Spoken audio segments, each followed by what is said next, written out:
প্রিয় শিক্ষার্থীরা, শুভেচ্ছা নিও। আশা করছি ভালো আছো সবাই। আজকের অনলাইন ক্লাসে তোমাদেরকে স্বাগত জানাচ্ছি। আজকে আমরা তোমাদের অ্যাগ্রোনমি অ্যান্ড হর্টিকালচার কোর্সের উইডস বা আগাছা নিয়ে আলোচনা করব। আলোচনার পূর্বে চলো আমরা দেখি তোমাদের সিলেবাসে উইডস নিয়ে ঠিক কি কি বিষয় অন্তর্ভুক্ত আছে। দেখো, উইডস এর মধ্যে weeds of the fields, their harmful and beneficial effects and control measures. ওকে, এটা তুলনামূলকভাবে একটা সহজ চ্যাপ্টার এবং এর সাবজেক্ট ম্যাটারটা সহজ, কাজে আমরা একটু দ্রুত প্রসিড করব। প্রথমে হচ্ছে আগাছা বলতে আমরা কি বুঝি। আমরা যে কোনো উদ্ভিদকে আগাছা বলতে পারি কিনা, তাহলে ডেফিনিশনটা দেখি আগে। দেখো, খেতে নির্দিষ্ট শস্য ব্যতীত অন্যান্য সকল উদ্ভিদই আগাছা।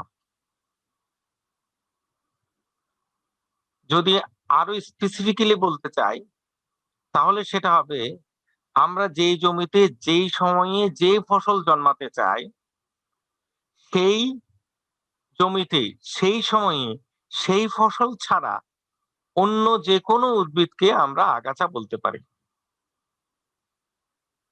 বোঝা গেছে? জমিতে আমরা যেই সময়ে যে ফসল জন্মাতে চাই, সেই ফসল ছাড়া অন্য যে কোনো উদ্ভিদকে আগাছা বলতে পারি। আগাছার সবচাইতে গ্রহণযোগ্য ডেফিনেশন দিয়েছে এই মিশিগান স্টেট বিশ্ববিদ্যালয়ের অধ্যাপক, আগাছা বিশেষজ্ঞ, উইড স্পেশালিস্ট। তার মতে কি? তার মতে হচ্ছে যথোপযুক্ত স্থানে না জন্মালে একটি উদ্ভিদ হচ্ছে আগাছা।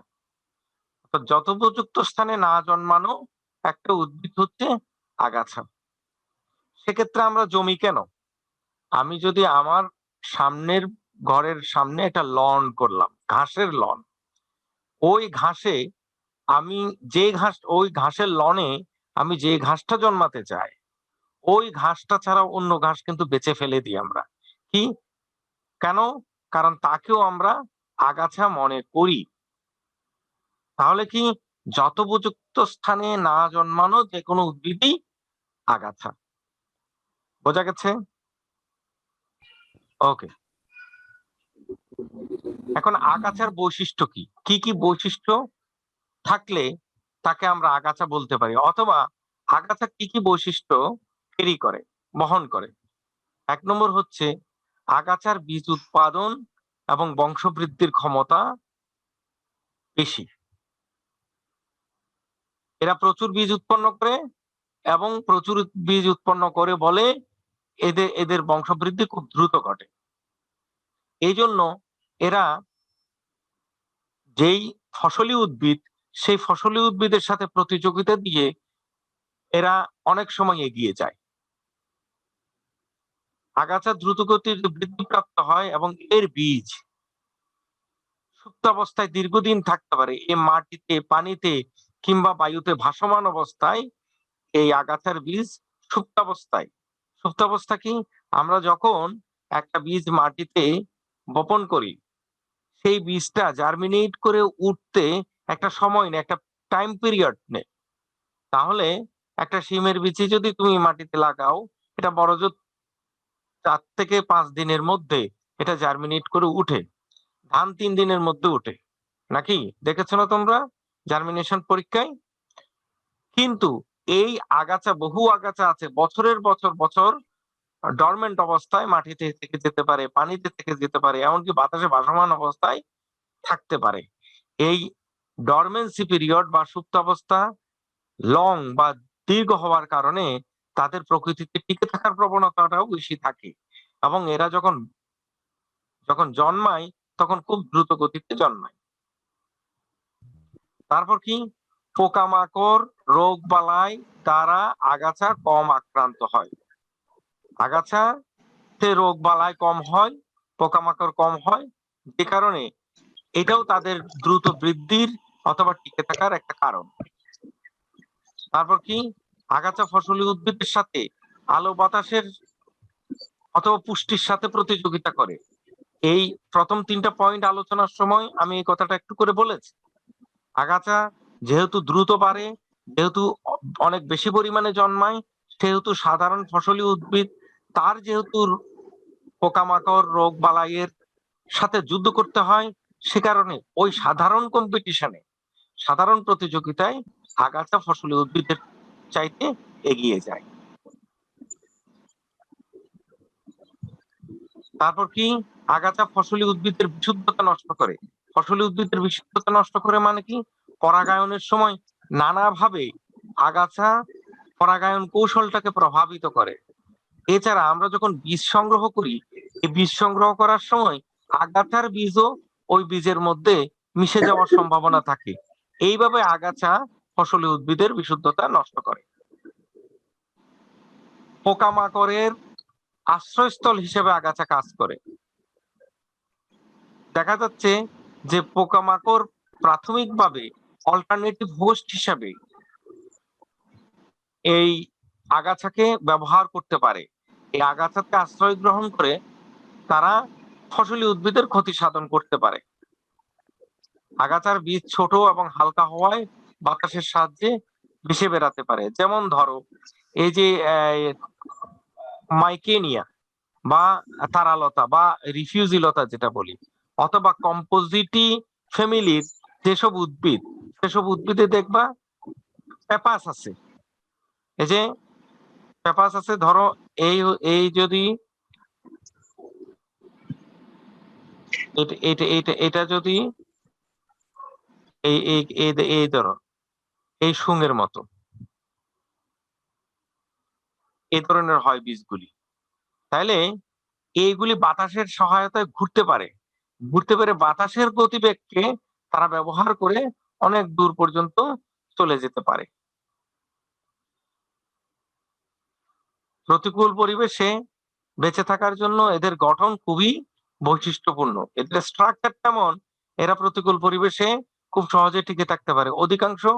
অধিকাংশ সিডের উপর, এই যে বীজ, এ ধরো এটা একটা বীজ, এই বীজের উপর বীজ আবরণীটা, বীজ কোটটা, সিড কোট যেটা, সিড কোট এমন ভাবে গঠিত যেন তারা সহজে নষ্ট না হয়।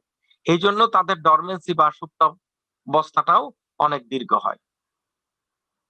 এই গেল আগাছার বিভিন্ন ধরনের বৈশিষ্ট্য। বোঝা গেছে? এতটুকু পর্যন্ত বোঝা গেছে?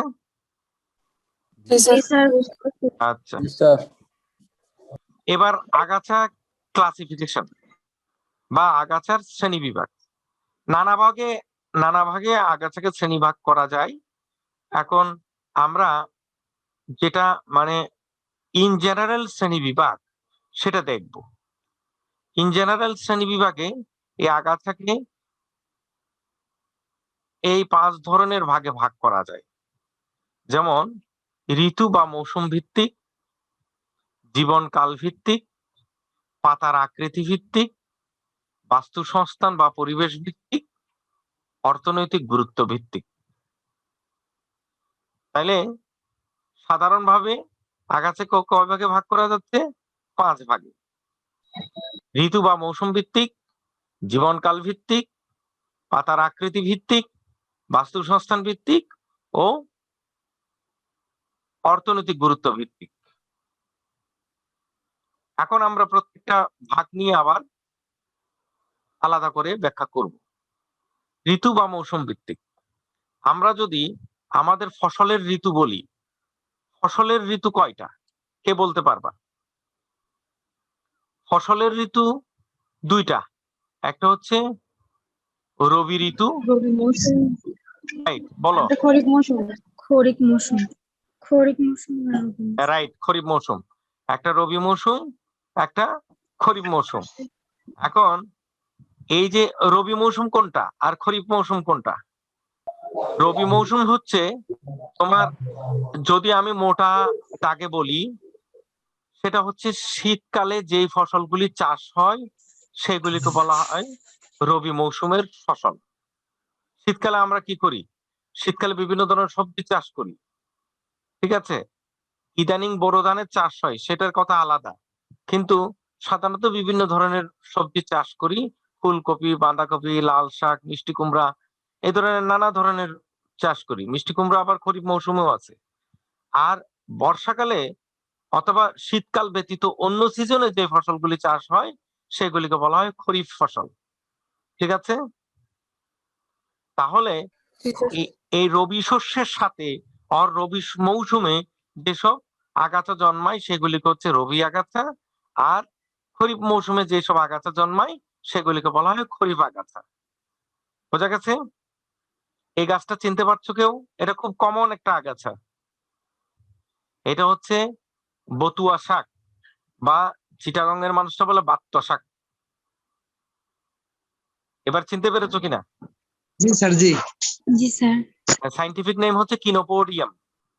এটা প্রচুর পরিমাণে জন্মায়। এটা দেখো কি পরিমাণ বীজ হয়েছে এখানে, এই যে বৈশিষ্ট্যের সাথে মিলে যাচ্ছে কিনা দেখো। এটা বিভিন্ন ধরনের সবজি খেতে, বিশেষ করে মরিচ খেতে কিংবা লাল শাকের খেতে এত পরিমাণে জন্মায় যে নিয়মিত পরিষ্কার না করলে ওই ফসলের ফলন বিঘ্নিত হতে পারে। কিন্তু তুমি বর্ষা মৌসুমে এই আগাছাটা তুমি দেখতে পাবা না। কারণ কি? কারণ এটা রবি আগাছা। এটা কি চিনতে পেরেছো কেউ? এটা হচ্ছে শ্যামা ঘাস। জি স্যার। শ্যামা ঘাস শ্যামা ঘাস। এটা কিন্তু খরিফ মৌসুমে, সাধারণত খরিফ ফসলের সাথে এরা আগাছা হিসেবে জন্মায়। বোঝা গেছে মৌসুম ভিত্তিক ক্লাসিফিকেশন? জি স্যার। গুড। এখন হচ্ছে জীবনকাল ভিত্তিক। জীবনকাল ভিত্তিক আমরা উদ্ভিদকে নানা ভাগে ভাগ করতে পারি। উদ্ভিদের জীবনকালের উপর কি কি ভাগে ভাগ করতে পারি কেউ বলো একজন? এক বর্ষ, দ্বিবর্ষ, বহুবর্ষ। এক বর্ষজীবী, দ্বিবর্ষ, বহুবর্ষ। Very good. একবর্ষজীবী, দ্বিবর্ষজীবী, বহুবর্ষজীবী। দ্বিবর্ষজীবী, বহুবর্ষজীবী। বহুবর্ষজীবী। এই আগাছাকেও কিন্তু এই ধরনের একবর্ষজীবী, দ্বিবর্ষজীবী, বহুবর্ষজীবী আগাছা হিসেবে ভাগ করা যায়। একবর্ষজীবীকে আমরা বর্ষজীবী বলি, তারপর দ্বিবর্ষজীবী, তারপর বহুবর্ষজীবী। তাহলে নানা ধরনের আছে। আমি একটা উদাহরণ দিলাম, এটা চিনতে পারছো কেউ? কেউ চিনতে পারছে এটা? কেউ ঘাগরা বলে, কেউ আগ্রা বলে, আবার চিটাঙের ভাষায় লেয়ারা গাছ বলে কিন্তু, ঠিক আছে? বুঝতে পেরেছো? ঘাগরা, সাইন্টিফিক নেম জ্যান্থিয়াম। এগুলি যে মৌসুমে জন্মায় ওই জি মৌসুমে স্যার। কিন্তু পরের মৌসুমে আর থাকে না, ওই মৌসুমে মারা যায় কিন্তু, এজন্য এগুলিকে বর্ষজীবী উদ্ভিদ বলে। এটা কি? এটা চিনতে পেরেছো? এটা হচ্ছে মুথা ঘাস। এরা কিন্তু সাধারণত 2 বছর ধরে জন্মায়। কারণ এর এর মাটির নিচে একটা কচুর মতো একটা ইয়া থাকে, কি বলে, কন্দ থাকে। ওই কন্দ থেকে একটা প্রথমে, মূলের মতো থাকেন। হ্যাঁ হ্যাঁ, কন্দ থাকে। সহজে সহজে নষ্ট হয় না। এগুলি প্রায় 2 বছর ধরে জন্মায়, 1 বছরের বেশি সময় জন্মায়। পরে আহ, উপরের অংশটা মারা যায় কিন্তু নিচের অংশটা সজীব থাকে, এবং পরবর্তী মৌসুমে আবার গজায়। আর এটা এটা এটা হচ্ছে চাপড়া ঘাস। সাইন্টিফিক নেম হচ্ছে ইলিউজিন। ইলিউজিন গ্রাস বলে আমরা, ঠিক আছে? ইলিউজিন গাছ, চাপড়া ঘাস এভাবে চ্যাপ্টা হয়ে থাকে, ঠিক আছে? এগুলি বহুবর্ষজীবী আগাছা, অনেক বছর ধরে জন্মায়। ওকে, তাহলে এই গেল জীবনকাল ভিত্তিক ক্লাসিফিকেশন আগাছার। এখন পাতার আকৃতি ভিত্তিক। চিকন পাতা বিশিষ্ট আগাছা, মোটা পাতা বিশিষ্ট আগাছা। এই চিকন পাতা বা সরু পাতা বিশিষ্ট আগাছা, ধরো এই যে দুর্বা ঘাস কিংবা মুথা ঘাস যেটা দেখলাম, সেটার পাতাও চিকন কিন্তু, ঠিক আছে? কিংবা চাপড়া ঘাস যেটা দেখলাম, সেটার পাতাও কিন্তু চিকন। আর চৌড়া পাতা, এটা চিনতে পারছো? এটা চেনা উচিত। ধুতুরা। ধুতুরা। এই পাতা চ্যাপ্টা। এই এমন আরো আছে, ফাইসিলিস যেটা, আমরা ফুটুস গাছ বা ফুটকি গাছ যেটা বলি, সেটা হচ্ছে, সেটাও চ্যাপ্টা পাতা বিশিষ্ট। কাজেই এইটা আরেকটা ক্লাসিফিকেশন, পাতার আকৃতির উপর চিকন পাতা বা সরু পাতার আগাছা, আবার চওড়া পাতা যুক্ত আগাছা। এখন দেখো বাস্তুসংস্থান বা পরিবেশ ভিত্তিক। বাস্তুসংস্থান বা পরিবেশ ভিত্তিক যেমন ধরো জলজ আগাছা, মরুজ আগাছা, লবণাক্ত পরিবেশের আগাছা, সাধারণ স্থলজ পরিবেশের আগাছা।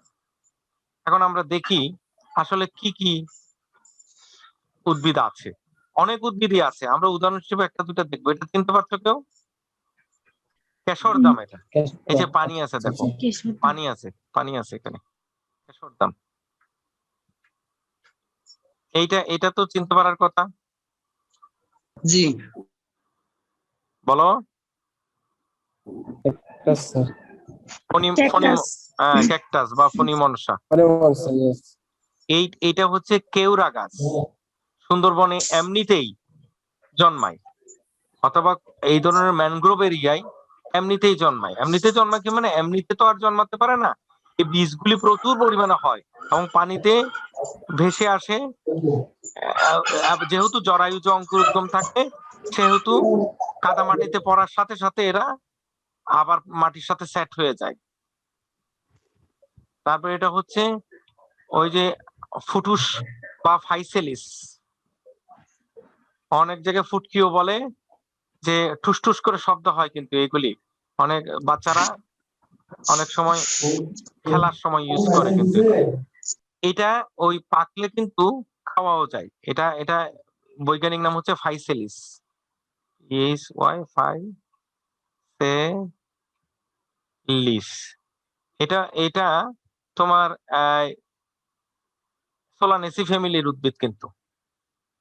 ওকে, তাহলে জি স্যার। এই সাধারণ পরিবেশে আমরা যেই আগাছাগুলির কথা এতক্ষণ ধরে পড়ে আসলাম, সেগুলিও কিন্তু এই সাধারণ পরিবেশের উদ্ভিদ হিসেবে তুমি বা তোমরা উদাহরণ হিসেবে দিতে পারো। যেমন এই যে মুথা ঘাস, যেমন চাপড়া ঘাস, যেমন আহ অন্য যেই জিনিস, অন্য যেই উদ্ভিদগুলির কথা পড়েছো, ধতুরা, ঠিক আছে, জেন্থিয়াম, ঠিক আছে, এই যে মাইখেনিয়া, যে আসামলতা, কিংবা ইউপেটেরিয়াম অডোরেটা, এইগুলিও তোমরা এই সাধারণ পরিবেশের আগাছার উদাহরণ হিসেবে দিতে পারো।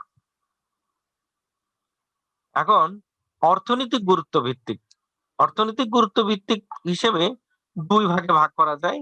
যেমন প্রকৃত আগাছা, যাদেরকে রিয়েলি আমরা আগাছা বলি, সাধারণ কমন টার্মিনোলজিতে আগাছা বলি। যেমন কমন টার্মিনোলজিতে এই যে ধরো শ্যামা ঘাস, এই দুর্বা ঘাস, এই বাথুয়া শাক, এইগুলি সবগুলি কিন্তু, এমন আরো অন্যান্য যেগুলি আছে, সেগুলি কমন টার্মিনোলজি। আমরা গাছ চিনি না চিনি, আমরা একটা কমন টার্মিনোলজিতে বলি এটা আগাছা। কিন্তু বিশেষ ক্ষেত্রে কোনটা আগাছা হবে? বিশেষ ক্ষেত্রে আগাছা হবে, ধরো ধানের জমিতে পাট গাছ জন্মিয়েছে, ধানের জমিতে পাট গাছ জন্মিয়েছে, হয় না? ধরো ধানের জমিতে, ধানের জমিতে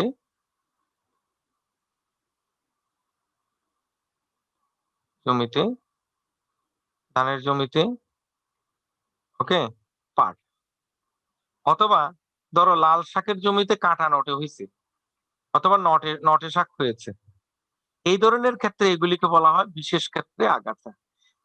অ্যাকচুয়ালি নটে শাকটাও তো আমরা খাই, কিন্তু আমার উদ্দেশ্য ছিল কোনটা? উদ্দেশ্য ছিল কিন্তু লাল শাক জন্মানো, কিন্তু আচ্ছা। ওর ফাঁকে ফাঁকে কিন্তু নটে শাক হয়ে গেছে। তাহলে এটা in special case it is also terminated S weeds. এই বিশেষ ক্ষেত্রে এটাকেও আগাছা বলা হবে। আমার ধানের তো অর্থনৈতিক ভ্যালু আছে, আবার পাটেরও অর্থনৈতিক ভ্যালু আছে। কিন্তু আউশ মৌসুমে পানি যুক্ত জায়গায় ধান জন্মায়, এবং পাটেও কিন্তু পানি থাকলেও পাট জন্মাতে পারে। তাহলে এই ধানের ক্ষেত্রে পাট জন্মিয়েছে, ধরো দু চারটা পাটের গাছ জন্মিয়েছে। এখন ওইটাও ধান ক্ষেতের পার্সপেক্টিভে যদি আমরা চিন্তা করি, তখন ওটা কিন্তু আগাছা। তখন আমরা আর ওটাকে আর পার্ট হিসেবে কাউন্ট করছি না। তখন এই ধরনের ক্ষেত্রে বলা হয় বিশেষ ক্ষেত্রে আগাছা, এইগুলিকে বলা হয় বিশেষ ক্ষেত্রে আগাছা। বোঝা গেছে কিনা? জি স্যার। তাহলে আগাছার ক্লাসিফিকেশন পারবো কিনা আমরা? জি আলহামদুলিল্লাহ। জি স্যার। আচ্ছা, গুড। এখন আমরা কিছু আগাছার নাম দেখবো যেগুলি যাতে তোমাদের আগাছা চিনতে সুবিধা হয়, কিংবা তোমরা অবসর সময়ে ওই বৈজ্ঞানিক নামগুলি ধরে অথবা ওই লোকাল নেমগুলি ধরে গুগলেও কিন্তু দেখতে পারো, তাহলে তোমার কিছু গাছ চিনতেও সুবিধা হবে এবং এটা ইনফ্যাক্ট ট্যাক্সোনমি তো তোমার কাজে লাগবে। যেমন ধরো অ্যামারেন্থেসি ফ্যামিলি, এর মধ্যে এই যে কাটা নটে নটে মালঞ্চ, এই মালঞ্চ কিন্তু আমরা শাক হিসেবে খাই, নটেও শাক হিসেবে, কিন্তু এগুলি আগাছার বিজ্ঞানের ভাষায় এগুলি কিন্তু আগাছা। অ্যামারান্থাস স্পাইনোসাস ভিরিডিস এবং ফিলোক্সেরিডিস, ঠিক আছে। তারপর এরেসি ফ্যামিলিতে ধরো এগুলি জলজ আগাছার ক্ষেত্রে পড়বে, টোপাপানা, কচু, এগুলি হচ্ছে তোমার আগাছা। এলিসমেটেসি ফ্যামিলিতে চাঁদমালা, চাঁদমালা দেখবা সাধারণত উম, জল জমে থাকে বা পানি জমে থাকে এই ধরনের লো ল্যান্ড বা নিচু জমিতে শীতের একটু আগে আগে ছোট ছোট ছোট ছোট শাপলার মতো ফুল ফুটে, দেখেছো কিনা কেউ? শাপলা না, কিন্তু শাপলার মতো ছোট ছোট, এক একটার আকৃতি ধরো 2 সেন্টিমিটার 3 সেন্টিমিটারের বেশি বড় নয়, এক একটা রেডিয়াস 2 সেন্টিমিটারের বেশি। জি স্যার। দেখেছো কেউ? ওই জি স্যার।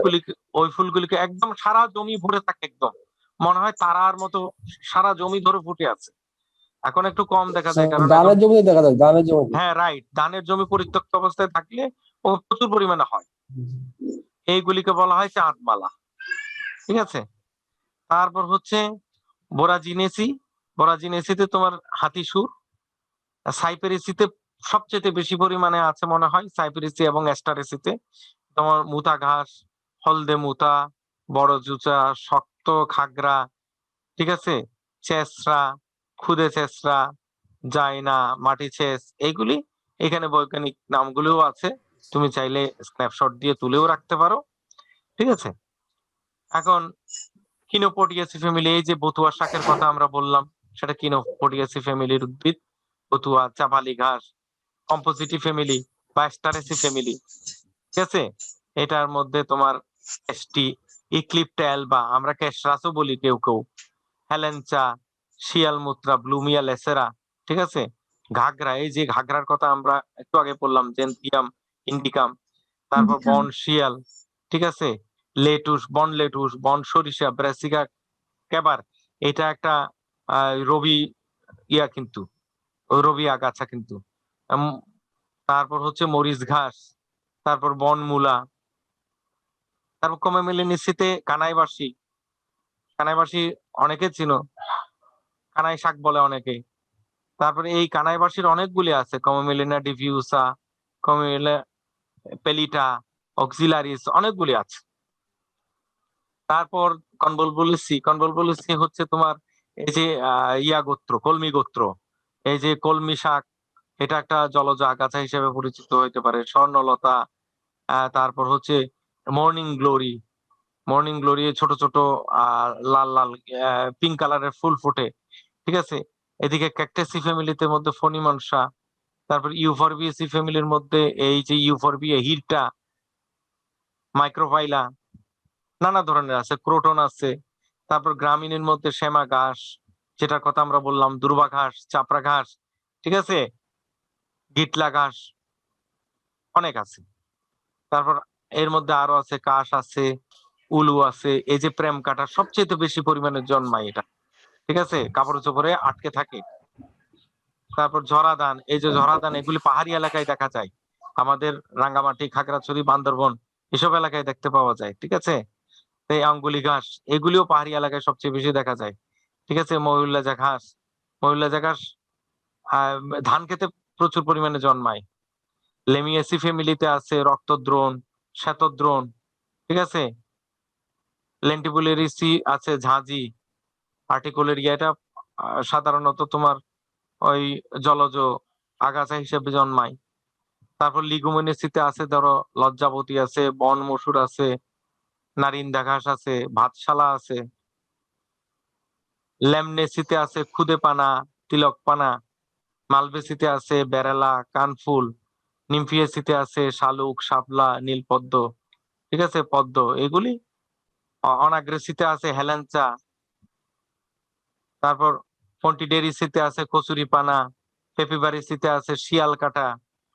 পলিগনেসিতে আছে বিষকাঁঠালি, এখানে নানা ধরনের বিষকাঁঠালি আছে। পটুলেসিতে নুনিয়া শাক আছে। পলিপোটেসিতে ঢেকি শাক আছে। এদিকে স্ফোনোক্লেসিতে ঝিলমরিচ আছে। এই ধরনের সোলানেসিতে তিত বেগুন। এই যে আমরা যে ফাইসিলিস বলছি, ফোস্কা বেগুন যেটা বলে, এই যে ফাইসিলিস বলেছি কিছুক্ষণ আগে। আম্বিলিফেরিতে ধনিয়া, বনধনিয়া, এই যে বন গাজর, থানকুনি।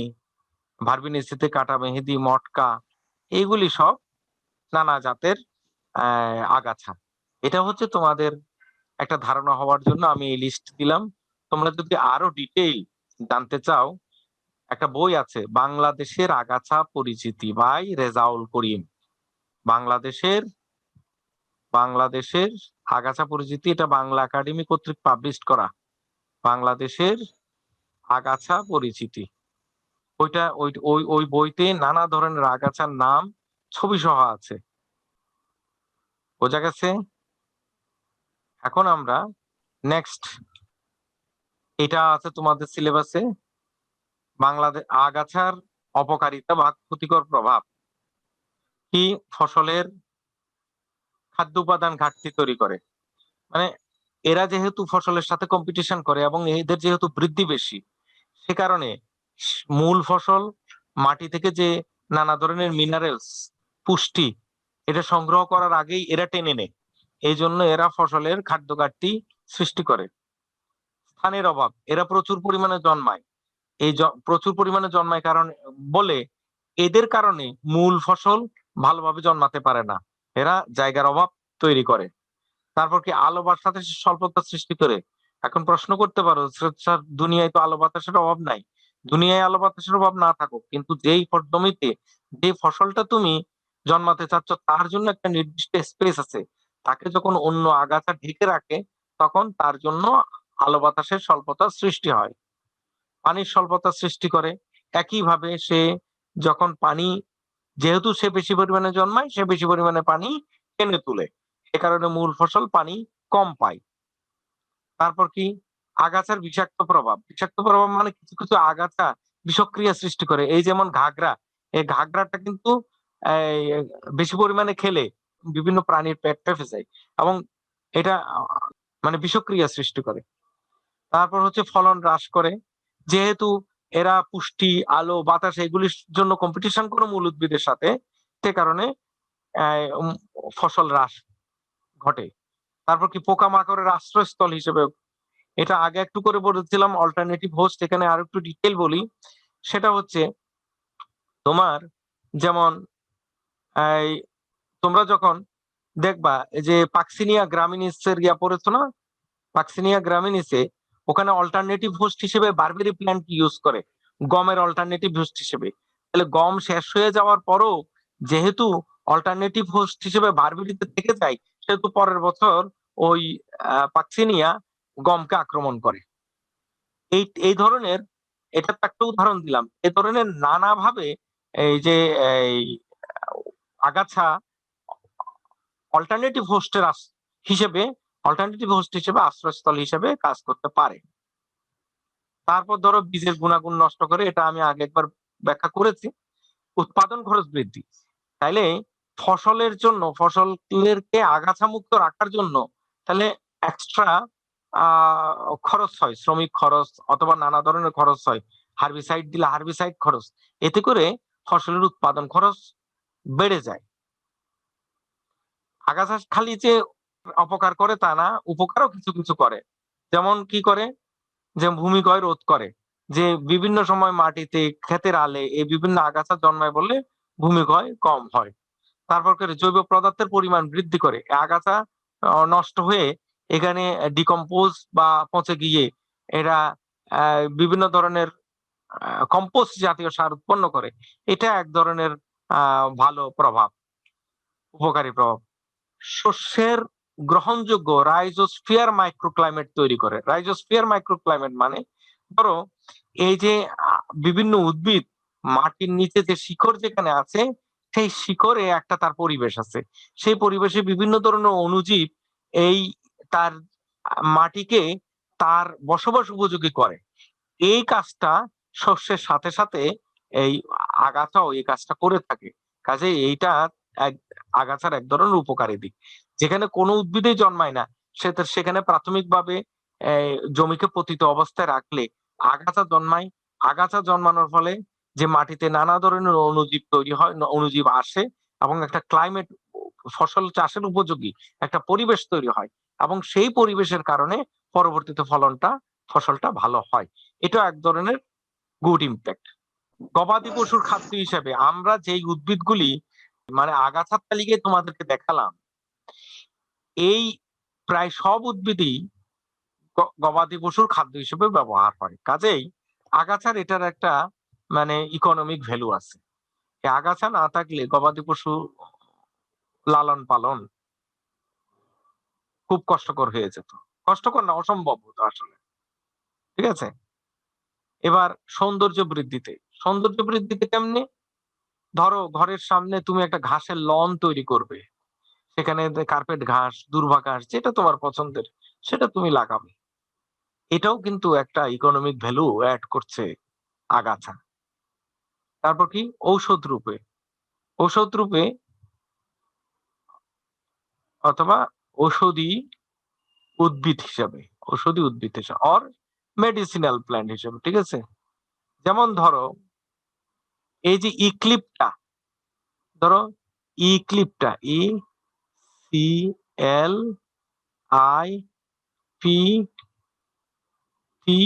ICLIPTA, ইক্লিপটা এলবা, নাম শুনেছো? অবশ্যই শুনেছো। এলবা কালো কৃষি বলে নাকি?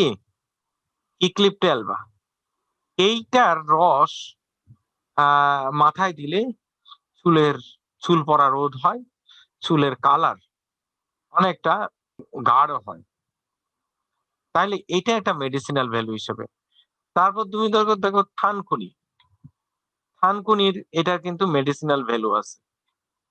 ঠিক আছে? থানকুনি, এই ধরনের আরো নানা উদ্ভিদ আছে যেগুলি তোমার মেডিসিনাল ভ্যালু আছে। তাহলে ওষুধি উদ্ভিদ হিসেবে অথবা ঔষধ হিসেবে অথবা মেডিসিনাল প্ল্যান্ট হিসেবে এই আগাছা একটা ইকোনমিক ভ্যালু অ্যাড করে, অথবা মানে একটা গুরুত্বপূর্ণ পজিটিভ ইম্প্যাক্ট আর পজিটিভ রোল প্লে করে মানুষের খাদ্য হিসেবে। যেমন ধরো এই যে মালঞ্চ শাক, মানুষ কিন্তু খাদ্য হিসেবে খায়। ধরো মালঞ্চ শাক, মালঞ্চ নাকি? তারপর কি? নটে এই যে চট্টগ্রামের মানুষরা বলে মারিশ শাক। ঠিক আছে? মারিশ আখ। তারপর কাঁটা নটে এই যে চট্টগ্রামের মানুষ বলে কেঁডা মারিশ, কাঁটা নটে। দেখেছো না? এবং এই কাঁটা নটে কিন্তু মেডিসিনাল প্ল্যান্ট হিসেবে ইউজ করে, যে বিশেষ করে এটার শিকড়ের রস হাম প্রতিরোধে সহায়তা করে। এমন ট্রেডিশনাল ইউজ কিন্তু গ্রামে আছে। আমরাও ছোটবেলায় এটার রস খেয়েছি, বিশেষ করে হামের মৌসুমে। এখন তো সম্প্রসারিত টিকাদান কর্মসূচির কারণে এসব রোগ কমে গেছে, কিন্তু যখন এই ব্যবস্থা ছিল না তখনই মানুষ এই ধরনের মেডিসিনাল উদ্ভিদের উপর ডিপেন্ড করত।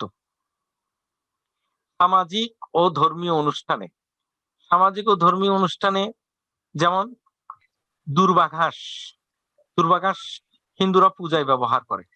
আবার দেখো নতুন বরকনে গেলে অথবা নতুন অতিথি গেলে ধান এবং দূর্বা ঘাস এই দিয়ে বরণ করে।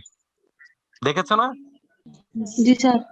আচ্ছা, তো কাজেই এটা নর্মালি আগাছা হিসেবে ইউজ হলেও কিন্তু এটার একটা রিলিজিয়াস ভ্যালু অথবা সোশ্যাল অথবা কালচারাল ভ্যালু আছে। বোঝা গেছে? আচ্ছা, এখন হচ্ছে আগাছা দমন পদ্ধতি। দুইটা ভাবে দমন করতে পারো। একটা হচ্ছে তুমি আগাছা প্রতিরোধ করতে পারো, আর একটা হচ্ছে আগাছা প্রতিকার করতে পারো। প্রতিকার আর প্রতিরোধের মধ্যে পার্থক্য, প্রতিরোধ মানে আগাছা জন্মানোর আগে যেন জন্মাতে না পারে তার ব্যবস্থা করা, আর প্রতিকার হচ্ছে আগাছা জন্মিয়েছে জন্মানোর পরে তাকে দূর করার ব্যবস্থা করা। তাহলে প্রথমে আমরা আগাছা প্রতিরোধের বিষয়টা দেখি। যেমন বীজ ধারণের পূর্বে আগাছা বিনষ্ট করা। বীজ ধারণের পূর্বে আগাছা বিনষ্ট করলে তাহলে বীজ ধরতে পারলো না, বীজ ধরতে পারে নাই মানে কি পরবর্তী মৌসুমে আগাছা জন্মানোর পরিমাণটাকে, সম্ভাবনাটাকে তুমি কমিয়ে দিলা। তারপর কি পরিষ্কার বীজ, এটা কিসের বীজ? ফসলের বীজ। এটা হচ্ছে পরিষ্কার ফসলের বীজ। ফসলের বীজ মানে তুমি যে ফসল চাষ করবে সেই ফসলে যেন আগাছার বীজ মিক্সড অবস্থায় না থাকে। তাহলে আগাছার বীজ মিক্সড অবস্থায় থাকলে কিন্তু ওই ফসলের সাথে আগাছা জন্মাবে। তাহলে ফসল বপনের সময় এটা মাথায় রাখতে হবে যেন এই বীজগুলি ক্লিন বা পরিষ্কার পরিচ্ছন্ন হয়। 3 নম্বর হচ্ছে আগাছা বীজ মুক্ত জৈব সার ব্যবহার। অনেক সময় হয় কি জৈব সারের সাথে আগাছার বীজ মিশ্রিত অবস্থায় থাকলে, মিক্সড অবস্থায় থাকলে ওই সার থেকে আবার আগাছা উৎপন্ন হয়। কাজে জৈব সার তৈরির সময় এটা চিন্তা করতে হবে, আগাছা দিয়ে জৈব সার তৈরি করা যায় সেটা আমরা আগাছার বেনিফিশিয়ারি ইফেক্টের মধ্যে দেখেছি। কাজেই আমরা জৈব সার তৈরি করার কাজে যেসব আগাছা ব্যবহার করব সেটার সময় আমরা যেন নিশ্চিত করি যেন এর সাথে আগাছার বীজ মিশে না যায়। তারপর কি ফসল মারাইয়ের স্থান আগাছা মুক্ত রাখা। যে জায়গায় আমরা ফসল মারাই করব সেটা আগাছা মুক্ত রাখতে হবে, না হলে এই বীজের সাথে আগাছার বীজ মিশে যাওয়ার সম্ভাবনা থাকবে। বীজতলা আগাছা মুক্ত রাখা। বীজতলা মানে কি যেখানে আমরা বীজ ছিটাইয়ে চারা তৈরি করি সেখানে যদি আগাছা মুক্ত না করা হয় তাহলে কি হবে, ওই চারার সাথে সিডলিংস এর সাথে আগাছার চারা মিক্স হয়ে যাবে এবং পরবর্তীতে এটা অন্য জায়গায় প্ল্যান্টেশনের সময় এই সিডলিং বা চারার সাথে আগাছার সিডলিং চলে যেতে পারে। কাজেই বীজতলা আগাছা মুক্ত রাখতে হবে। সেচ নালা আগাছা মুক্ত রাখতে হবে। অনেক সময় ইরিগেশন যে আমরা দিই সেই ইরিগেশনের কাজে ইরিগেশনের সময় অথবা সেচের পানির সাথে আগাছার বীজ চলে আসে এবং সেটা ক্ষেতের মধ্যে ছড়িয়ে পড়ে। কাজে সেচের নালা আগাছা মুক্ত রাখতে হবে আমাদের। আগাছার প্রতিকার। আগাছার প্রতিকারে আমরা কি দেখব? আবৃত ফসলের চাষ করা। আবৃত ফসল মানে কি? আবৃত ফসল মানে হচ্ছে যেই ফসলগুলি এমন ভাবে জন্মায় যে অন্য আগাছাকে সুযোগ দেয় না। সুযোগ দেয় না, যেমন তোমরা মাসকলাইয়ের ক্ষেত দেখেছো কিনা? মাসকলাই, জি স্যার।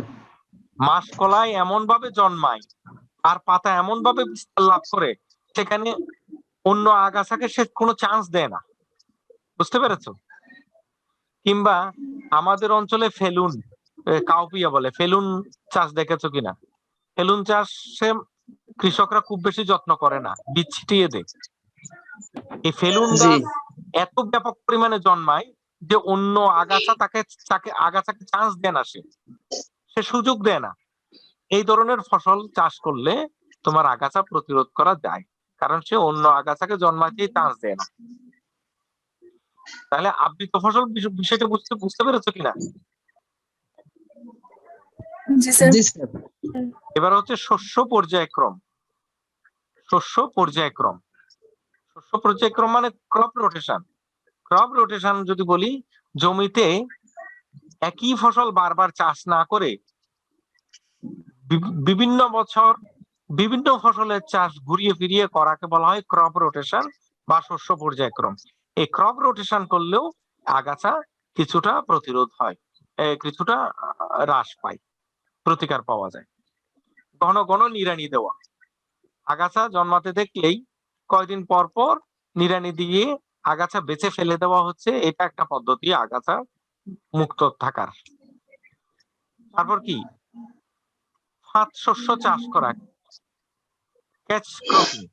কিছু কিছু ফসল আছে যারা অন্য আগাছাকে নষ্ট করে, অন্য আগাছা বৃদ্ধি খালি বন্ধ করে না, অন্য আগাছাকে নষ্ট করে।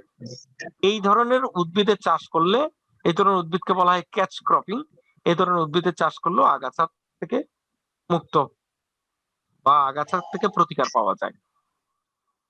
তারপর হাত দিয়ে তুলে ফেলা, এটা আমরা সবাই যারা কৃষিকাজের সাথে যুক্ত তারাই এই ব্যবস্থার সাথে যুক্ত। এটাকে বলা হয় physical cultural method. Physical method, যে হাত দিয়ে আগাছা টেনে তুলে ফেলে দেওয়া। পুড়িয়ে আগাছা দমন, এটা সাধারণত বিশাল এলাকা জুড়ে আগাছা হয়ে গেছে, কেটে কিংবা নিড়ানি দিয়ে বাছাই করার সুযোগ কম, এই ধরনের পরিস্থিতিতে এই পদ্ধতিটা ব্যবহার করা হয়, পুড়িয়ে আগাছা দমন।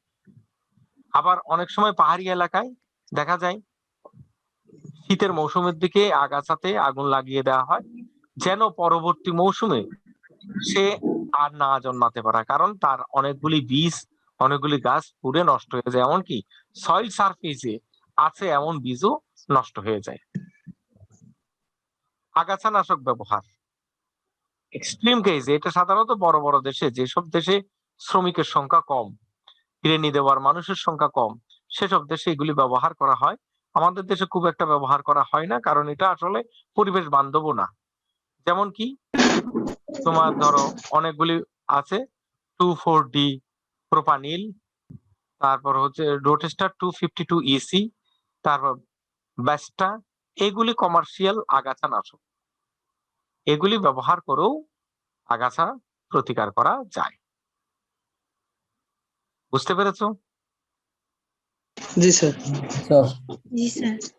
তাহলে আজকের আলোচনা থেকে আমরা উইডস কি, উইডস বা আগাছার শ্রেণী বিভাগ, বিভিন্ন ধরনের সাধারণ আগাছা বা কমন উইডস এর নাম জানতে পারলাম। এর পাশাপাশি উইডস বা আগাছার ক্ষতিকর প্রভাব, উইডস বা আগাছার উপকারী প্রভাব এবং আগাছা নিয়ন্ত্রণ বা আগাছা দমনের বিভিন্ন কৌশল সম্পর্কে জানতে পারলাম। আজ এ পর্যন্ত। সবাই ভালো থেকো, সুস্থ থেকো, স্বাস্থ্যবিধি মেনে চলো। সবাইকে ধন্যবাদ।